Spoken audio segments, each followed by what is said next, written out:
Hi friends, welcome to lovely mom and daughter channel. நம்ம ராமாயணம் தான் பார்த்துட்ருக்கோம். இந்த வீடியோவில் ராமர் சீத்தை வனவாசம் செல்லுதல் பற்றி பார்க்கலாம். வாங்க இப்போ வீடியோக்குள்ளே போகலாம். ராமனின் கட்டளைக்கு இணங்க லக்ஷ்மணர் சாந்தமானார். பிறகு இருவரும் சுமித்ரையின் மாளிகைக்கு சென்றார்கள். கைகேயி ராமருக்கு மரப்பட்டையால் செய்த ஆடையை கொடுத்தாள்.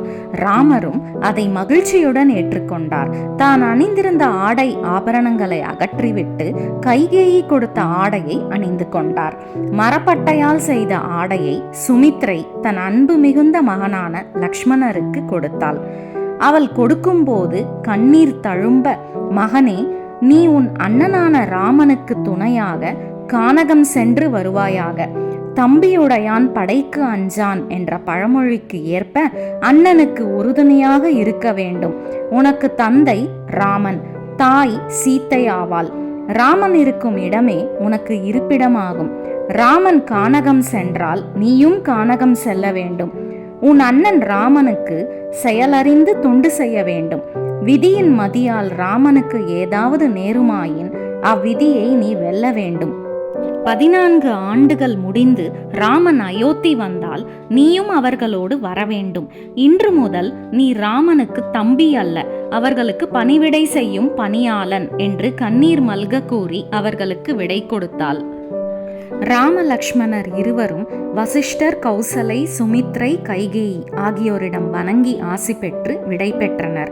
பிறகு அவர்கள் சீத்தையின் மாளிகைக்கு சென்றார்கள். ராமரும் லக்ஷ்மணரும் முனிவர்கள் உடுத்தும் ஆடையை அணிந்து வருவதை பார்த்து அதிர்ச்சி அடைந்தாள் சீத்தை. அவள் இது பட்டாபிஷேகத்தில் நடைபெறும் ஒரு சடங்காக இருக்கும் என்று எண்ணினாள். சீத்தை ராமனின் திருவடியில் விழுந்து வணங்கினாள். பெருமானே, இப்பொழுது தாங்கள் மகுடம் சூட்டிக் கொள்ளும் நேரமாயிற்றே. தாங்கள் முனிவர்களைப் போல் துறவு கோலத்தில் இருப்பது ஏன் என்று கேட்டாள். ராமர், சீதா, என் தந்தை இந்த நாட்டை ஆட்சி செய்யும் பொறுப்பை என் தம்பி பரதனுக்கு அளிக்கின்றார். இதை கேட்டு சீதா மகிழ்ச்சி அடைந்தாள். தம்பி பரதன் மகுடம் சூட்டிக் கொண்டால் தாங்கள் அதிக நேரம் என்னுடன் இருப்பீர்கள் என்று மகிழ்ச்சியுடன் கூறினாள். சீதா, என் தந்தை என்னை 14 ஆண்டுகள் வனவாசம் செல்லுமாறு கட்டளையிட்டு இருக்கின்றார் என்றார். இதை கேட்டு சீத்தை மிகவும் மகிழ்ச்சி அடைந்தாள். பெருமானே, வனத்தில் மயில், குயில், வண்டு எல்லாம் ஆடி பாடும், இயற்கையை அழகாக்கும், செடி கொடிகள் பூத்து குலுங்கும். அது மட்டும் இல்லாமல் வனம் எனக்கு மிகவும் பிடிக்கும் என்றாள்.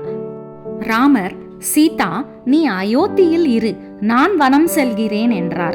இதை கேட்ட சீத்தை மயக்க நிலையை அடைந்தாள். ராமர் சீத்தையின் மயக்கத்தை தெளிய வைத்து, வனவாசம் செல்வது என்பது மிகவும் கடினமானது. அங்கு வெப்ப காற்றில் இருக்க வேண்டும், பாறையின் மேல்தான் படுக்க வேண்டும், காய்கனிகளைத்தான் உணவாக உண்ண வேண்டும், உடம்பை வருந்தி கொள்ள வேண்டும். ஆதலால் நீ அரண்மனையில் இரு என்றார். சீத்தை, சுவாமி, தங்களை பிரிவதை காட்டிலும் பெரிய கொடுமை வேறொன்றும் இல்லை. தாங்கள் படுக்கும் பாறை எனக்கு பஞ்சனையாகும். தாங்கள் உண்ணும் உணவு எனக்கு அமிர்தமாகும். உன்னை என்றும் பிரிய மாட்டேன் என்று மந்திரத்தை கூறி என்னை கரம் பிடித்தீர்கள். அதை தாங்கள் மறக்கலாமா? தாங்கள் ஒருபோதும் நான் பிரிய மாட்டேன். தங்களுடன் வனம் வந்து தங்களுக்கு தொண்டு செய்வேன் என்றாள். ராமர், சீதா, கானகத்தில் உன்னை காப்பது என்பது கடினமாகும். சுவாமி, ஒரு பெண்ணை காக்க முடியாத தாங்கள் உலகத்தை எவ்வாறு காத்தருள்வீர்? பெருமானே, அன்னையிடம் வனம் செல்ல உத்தரவு பெற்றுவிட்டீர்களா?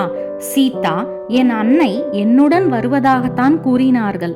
நான் தான் பெண்கள் ஒருபோதும் தங்கள் கணவரை விட்டு பிரியக்கூடாது, தாங்கள் தந்தைக்கு துணையாக இங்கேயே இருங்கள் என்று கூறினேன்.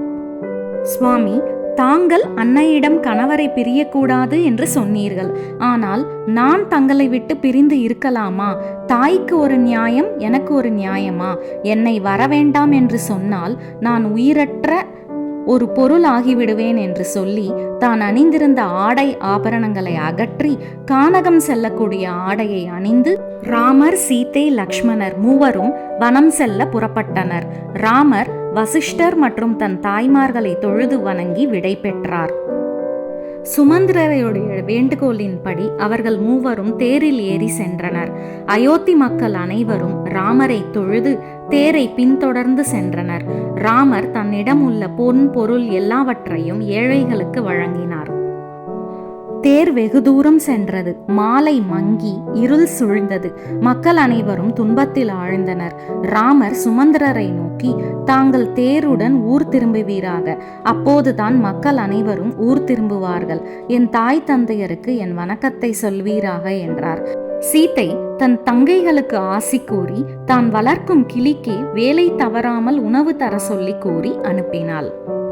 இதோட இந்த வீடியோ இங்க முடியுது. லாஸ்ட் வீடியோஸோட லிங்கை நான் டிஸ்கிரிப்ஷன்ல கொடுத்துருக்கேன். பார்க்காதவங்க பாருங்க. தேங்க்யூ ஃபார் வாட்சிங். பாய்.